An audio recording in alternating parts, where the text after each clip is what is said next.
Noong 2017, si Thomas ay isang All-Star, kabilang sa All-NBA second team at nominated as top 5 in MVP voting. Makalipas lamang ang isang season, naging bench warmer at considered as liability defensively at maging sa opensa. Ito ang istorya ni Isaiah Thomas na babalangkas mula sa tuktok ng kanyang karera hanggang sa pagtigil ng kanyang mundo sa basketball court. At kung paano na misdiagnose ng Celtics ang kanyang injury na nagresulta sa kabi-kabilang trades. Maiksing pasilip sa kanyang amateur career, naglaro siya sa Curtis High na sa kabila ng kakapusan sa height, nag-average siya ng 31.2 points as a junior. University of Washington naman ang napili niyang paglaruan noong college, kung saan suot niya ang number 2 jersey na suot dati ni Nate Robinson. Bukod sa identical ang kanilang height, masasabi nating si Nate ang pinakamalapit na comparison ni Thomas. Nakapos man sa tangkad, parehong legit scorer naman at dominante offensively. 3 taon lang siya ditong naglagi, kung saan 3 beses din siyang napabilang sa all-conference team, averaging 16.2 points, 4 rebounds at 4 assists in 105 games as a Husky. Hindi na siya tumuloy sa senior year at nagdesisyon ng sumali sa 2011 NBA Draft. Malalim itong draft class na ito, kung saan nabibilang ang ilan sa mga current superstars ngayon sa NBA tulad nila Kyrie Irving, Klay Thompson, Kawhi Leonard, Jimmy Butler at Nikola Vucevic. Tinupad ng Sacramento Kings ang kanyang pangarap na madraft bilang 68th draft pick. Sacramento Kings select Isaiah Thomas from the University of Washington. Laylayan na kung iisipin, pero opportunity pa rin ito para maumpisahan ang kanyang karera bilang isang professional basketball player at i-prove ang kanyang worth sa mga teams na nilagpasan siya. At dito na nga nag-umpisa ang kanyang journey bilang smallest NBA player to average 20 points per game. Ilang buwan lang ang nakalipas ay nakuha niya ang spot bilang Kings starting point guard at siya rin ang pinakamaliit na player to record a triple-double with 24 points, 11 assists, and 10 rebounds against the Wizards. I think we're just trusting each other.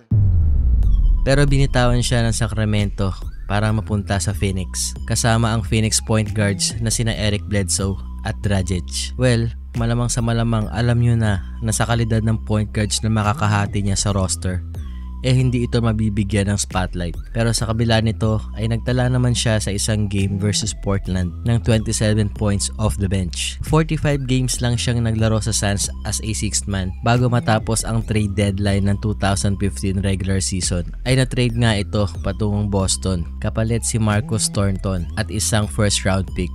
Nag-umpisa ang karera niya sa Celtics as sixth man din, kung saan nag-average siya ng 16 points at 4 assists per game, kung saan naging runner-up siya sa sixth man of the year voting. Nakapasok din sila sa playoffs ng taong ito, ngunit maagang nilaglag ng Cavaliers sa first round.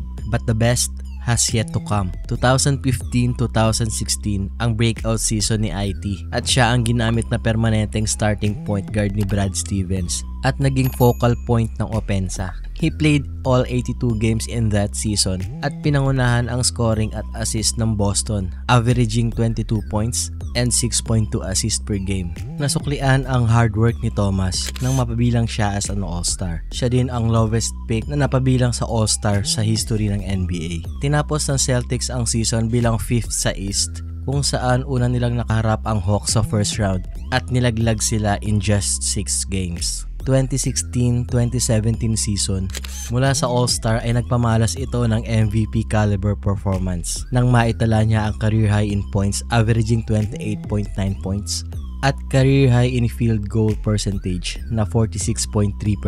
Nagmarka din ang kanyang game high 52 points noon kontra Miami Heat. Napabilang sa second team All-NBA at 5th sa MVP voting na nooy nasungkit ni The Brody, Russell Westbrook. Kung napanood mo kung paano siya maglaro, hindi mo may isip na 68th pick ito. Oo, 68th. Career highs, game highs, putok na ang pangalan niya sa NBA nang mangyari ang isa sa pinakakinakakatakutan ng bawat manlalaro. Boston versus Minnesota. Nang madaganan ni Karl Anthony Towns si IT sa kanyang hip. Naglaro pa rin si IT sa game na ito. Sa kabila ng iniindang sakit, nagdesisyon itong wag pa-operahan at mag-focus na lang sa pahinga at rehabilitation. Pumasok ang 2017 playoffs kung saan Boston Celtics ang nangungunang team sa East standing na may 53 wins at 29 losses. At patuloy siyang naglaro. Kauumpisa pa lang ng playoffs noon nang masawi ang kanyang nakababatang kapatid na si China Thomas sa isang car accident. Sa kabila ng trahedyang ito, mas pinili ni IT na maglaro at ipagpaliban muna ang pagbisita sa burol ng kanyang kapatid. May basbas pa nga ni Brad Stevens na pwede siyang hindi maglaro alang-alang kay China.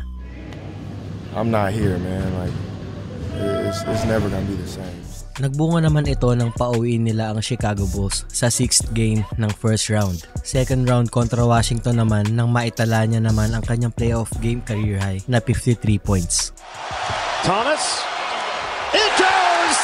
Caps off a remarkable night for Isaiah Thomas. 53 points. Bit-bit ang kanyang talento at gigil. Tinalo nila sa 7-game series ang Wizards. Nakaabot sila sa Eastern Conference Finals laban sa powerhouse team Cleveland Cavaliers na may LBJ, K-Love at Kyrie. Well, isang beses lang silang nanalo at nilaglag ng Cavs sa 5 laro. So balikan natin yung untreated hip injury niya.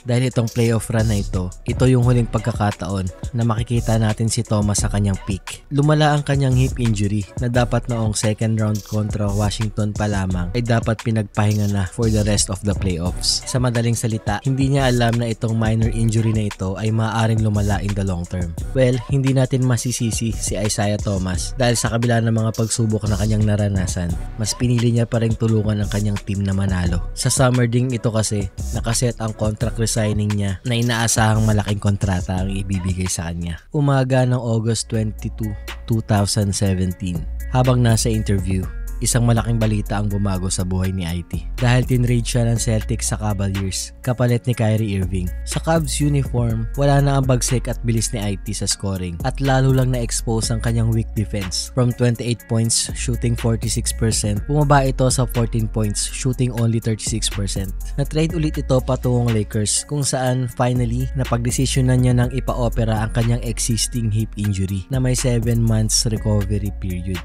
Nang matapos ang kanyang kontrata sa Lakers, ay pumirma ito ng 1-year veteran minimum contract sa Nuggets. 12 games lamang siya naglaro dito at binangko na for the rest of the season. 2019-2020 season na mabigyan siya ng pagkakataon ng Wizards na maging starting point guard, pero matapos lamang ang 40 games, averaging 12 points and 3 assists, winave siya ng Wizards. Nag-New Orleans, Lakers, Dallas at Hornets bago tuluyang mawala sa liga. Sa ngayon ay nananatiling free agent si Isaiah at umaasang makakabalik sa NBA. What if maaga siyang nagpa-surgery? Imagine having prime Isaiah with Tatum and Brown sana. Kaya pa kayang muli nito makabalik sa basketball? Comment mo lang at pagkwentuhan natin yan.